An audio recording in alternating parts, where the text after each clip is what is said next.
రైతు బాగుంటేనే రాష్ట్రం బాగుంటుంది. వచ్చే 5 ఏళ్లలో ప్రతి రైతు కుటుంబానికి నేరుగా మరో 80,000 రూపాయలు అందిస్తాం.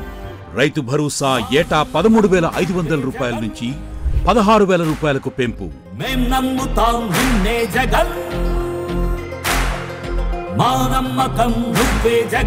వచ్చే 5 ఏళ్లు కొనసాగిస్తాం.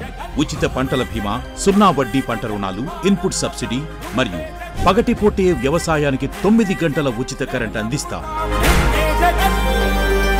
జిల్లా స్థాయిలో ఫుడ్ ప్రాసెసింగ్ యూనిట్లు, ప్రతి నియోజకవర్గంలో గోదాములు మరియు శీతలీకరణ గిడ్డంగులు అవసరం మేరకు ఏర్పాటు. ఆక్వాజోన్ ఉన్న 10 ఎకరాల్లోపు ఆక్వా రైతులకు కరెంట్ యూనిట్ ₹1.50 ఇవ్వడం కొనసాగిస్తాం.